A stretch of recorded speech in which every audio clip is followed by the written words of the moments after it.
আসসালামু আলাইকুম রহমতুল্লাহি ওবরকাতুহু। সম্মানিত দর্শক, অবস্থা দৃষ্টে মনে হচ্ছে যে রাজনৈতিক জটিলতায় বেশ ঝামেলায় পড়েছে বাংলাদেশের সবচেয়ে বড় দল এবং সবচেয়ে বড় জনপ্রিয় যে রাজনৈতিক সংগঠন বিএনপি।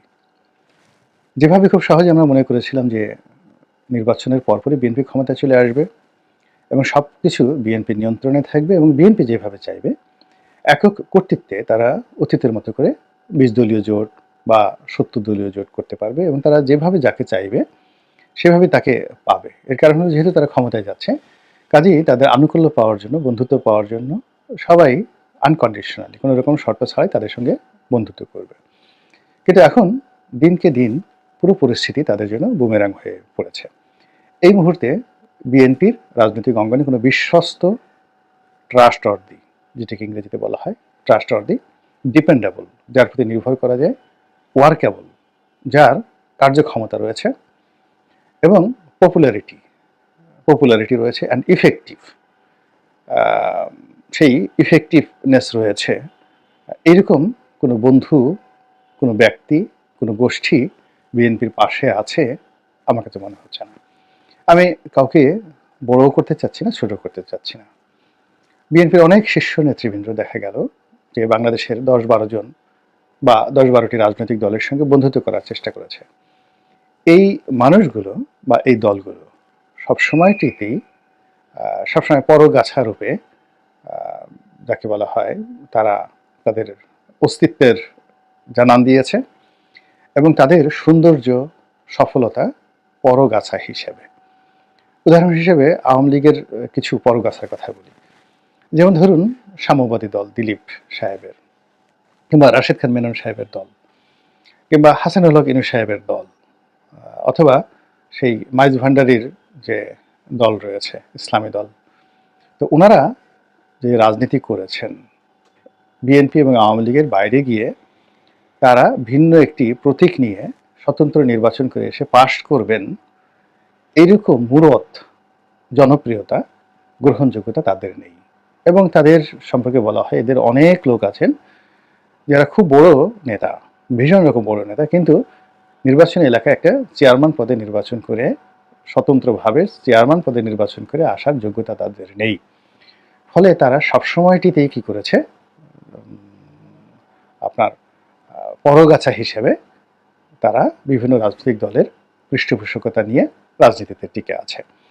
তো এখন আওয়ামী লীগের জমানাতে যে সকল পরগাছা বা যে সকল গৃহপালিত রাজনৈতিক দল, বিরোধী দল তারা ছিলেন, আবার এরশাদের জমানাতে যারা গৃহপালিত রাজনৈতিক দল ছিলেন, কেননা এরশাদের জমানাতে তো শেখ হাসিনাকে গৃহপালিত বিরোধী দলীয় নেত্রী বানিয়ে ফেলেছিলেন এরশাদ। তো যার জন্য এরশাদের সফলতা এই ক্ষেত্রে অনেক অনেক বড়। তো তিনি একবার শেখ হাসিনাকে বানালেন, শেখ হাসিনা ৮৬ ইলেকশনে প্লাস জামাত, তো তাদেরকে গৃহপালিত বিরোধী দল বানালেন। আবার এই দলকে ছুঁড়ে ফেলে দিয়ে আসম আব্দুর রবকে, জাসদকে তিনি আবার গৃহপালিত বিরোধী দল বানালেন। তো সেই জমানাতে যদি ধরেন শেখ হাসিনা, আসম আব্দুর রব, তাদের তুলনায় আবার শেখ হাসিনা যাদেরকে গৃহপালিত বিরোধী দল বানিয়েছিলেন, যেমন জাতীয় পার্টি, তারপর জাতীয় পার্টি, এরপর জাসদ, ওয়ার্কার্স পার্টি থেকে আরও অন্যান্য নানা রকম পার্টি, তাদেরকে তিনি গৃহপালিত বিরোধী দল বানিয়েছিলেন। তার সঙ্গে সঙ্গে আবার কিছু বেঈমান, কিছু মুনাফেকও তিনি তৈরি করেছিলেন বিভিন্ন পার্টি থেকে। যেমন উকিল আব্দুল সাত্তারকে তিনি বিএনপি থেকে ছাড়িয়ে নিয়ে গিয়েছিলেন, কিংবা বিএনপির যে সকল নেতাদেরকে ভয় ভীতি দেখিয়ে দলের বিরুদ্ধে নিয়ে তাদেরকে শপথ গ্রহণ করতে বাধ্য অথবা প্রলুব্ধ, যেটা করেছিল, এটাও আওয়ামী লীগের এক ধরনের সফলতা। আপনি নিন্দা করতে পারেন, মন্দ বলতে পারেন, কিন্তু এই কাজটি তারা করতে পেরেছিলেন। ফলে বিএনপির যে সকল নেতৃবৃন্দ পার্লামেন্টে গিয়েছিলেন, তাদের ব্যাপারে বিএনপি পরে যে ব্যবস্থা নিয়েছে ৪ বছর পরে, সেই ব্যবস্থাটা কিন্তু তারা প্রথম দিকে তারা নিতে পারেননি। তো যা হোক, তো সেই যে অতীতের যে ইতিহাস, গৃহপালিত বিরোধী দল হওয়ার ইতিহাস এবং তাদের যে মান, সেই তুলনায় যদি আপনি সেই সকল গৃহপালিত বিরোধী দলের নেতাদেরকে পাঙ্গাস মাছ, রুই মাছ, কিংবা ধরেন আরও বড় বড় বড় মাছ, নীল তিমি মনে করেন, সেই তুলনায় এখন বিএনপি যদি আমাদের বরিশাল অঞ্চলে বলে ঝুরা চিংড়ি, একেবারে এক একটা চিংড়ি একটা পশমের মতো ছোট ছোট, এটা শাকে ব্যবহৃত হয়, এগুলো মাথা ঠাথা কিছু ছেঁড়া যায় না। তো ঝুরা চিংড়ি বলে এগুলাকে। এগুলো বেঁচে আছে না মরে আছে, পচে গেছে না গন্ধ, এগুলো বোঝা যায় না।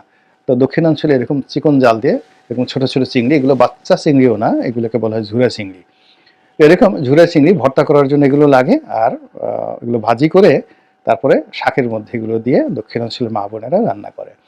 তো জাতীয় পার্টির জমানাতে এবং আওয়ামী লীগ জমানাতে যারা গৃহপালিত বিরোধী দল ছিল, তাদের এক একটা নেতার যে উচ্চতা, যদি আপনি রুই মাছ ধরেন, পাঙ্গাস মাছ ধরেন, হাঙ্গর ধরেন, সেই তুলনায় এখন যারা আছেন এদেরকে আপনি ঝুরা চিংড়ি ছাড়া আর কিছু বলতে পারবেন না।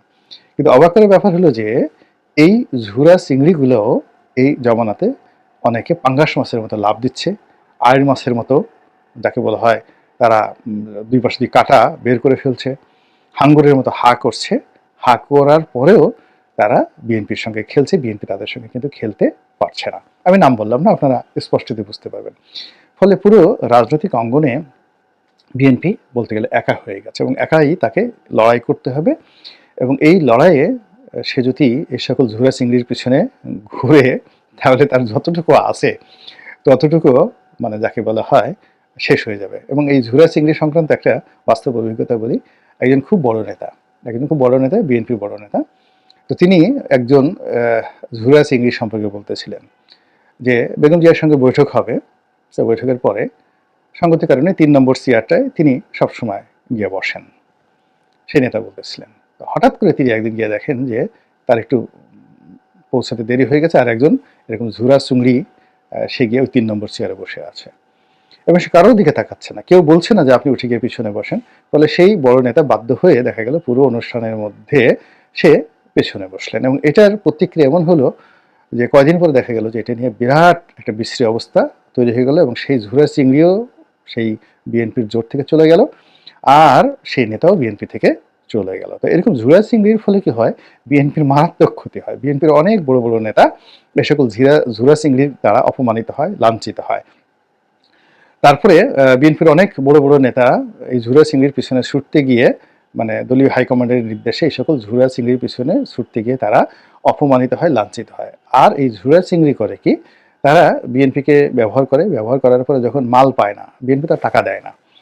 যদি এদেরকে টাকা দেয়, সেটা জামাতের লোক টাকা দেখ, কিংবা ডিজিএফআই টাকা দেখ, কিংবা অন্য যে কোনো লোক টাকা দেখ, সঙ্গে সঙ্গে এই ঝুরা চিংড়ি যত গোপন কথা আছে, যত কিছু আছে, সব কিছু তারা প্রতিপক্ষের নিকট বলে দেয়। তো বলে দেওয়ার পরে প্রতিপক্ষ যেটা বুঝে যে দলের মানে বিএনপির যারা নেতৃবৃন্দ এই সকল ঝুরা চিংড়ির সাথে যোগাযোগ করে, তাদের আন্ডারস্ট্যান্ডিং, তাদের লেভেল, তাদের উচ্চতা, তাদের ওজন, আকৃতি বুঝতে পারে। বুঝতে পারার পরে তাদের প্রতি আর শ্রদ্ধা রাখে না, প্রতিপক্ষ শ্রদ্ধা রাখে না। প্রতিপক্ষ যখন আপনার সম্পর্কে শ্রদ্ধা রাখবে না, তখন আপনার রাজনীতি শেষ।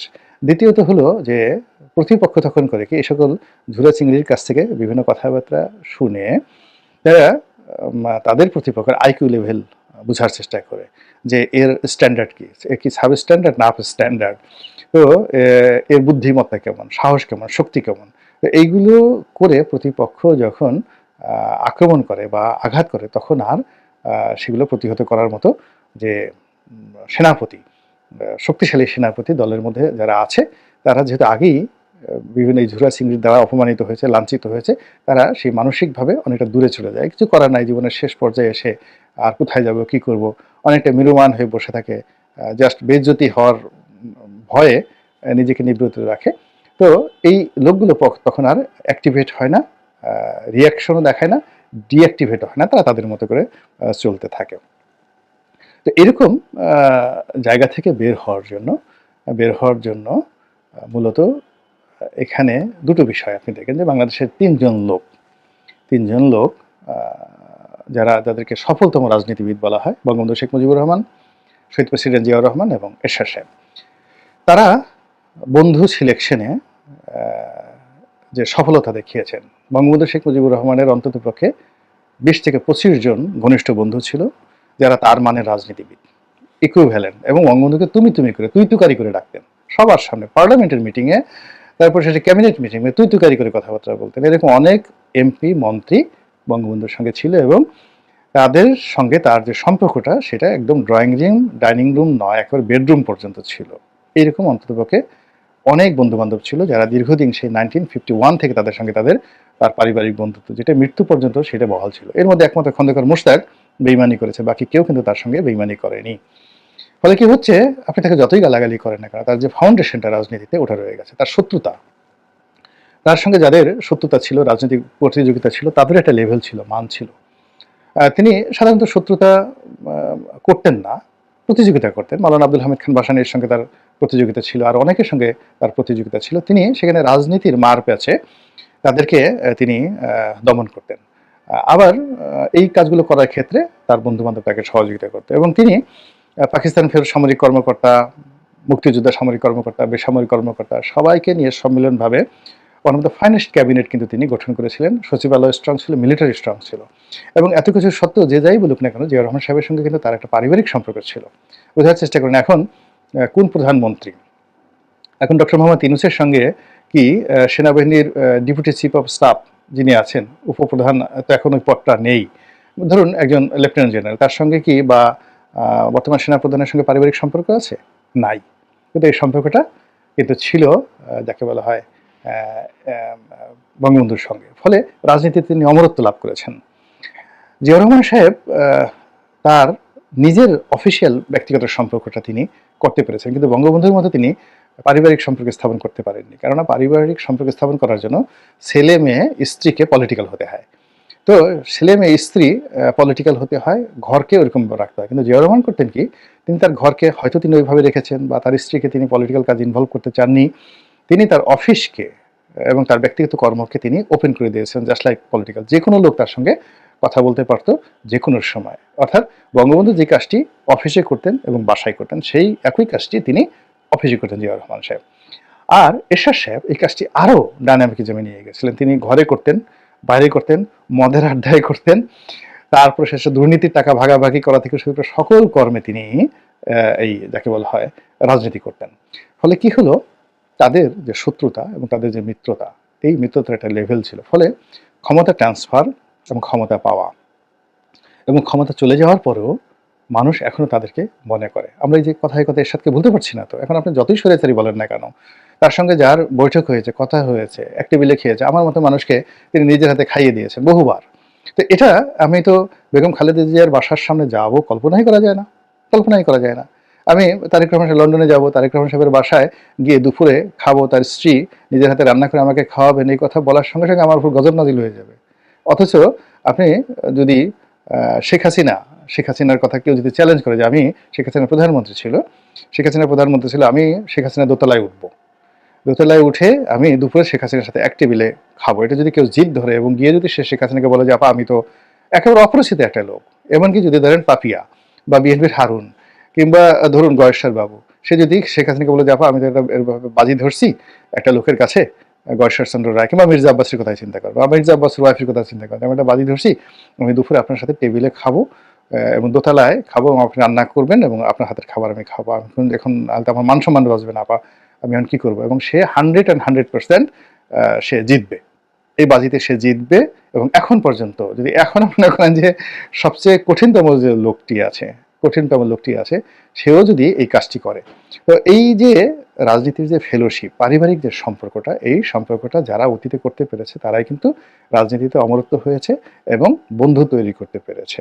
আর যারা সবসময় হলো লেফট রাইট করো, স্যালুট দাও, স্যার বলো, তারপরে আমি খালি খাবো, কাউকে খাওয়াবো না, আমি খালি নেব, কাউকে দেবো না, আমি সবসময় ঘাড় বাঁকা করে থাকবো, এই জিনিসগুলো, এই টেন্ডেন্সিগুলো যাদের মধ্যে থাকে, তারা রাজনীতিতে ইন জেনারেল হতে পারে না। আপনি গিয়ে দেখেন কেন মির্জা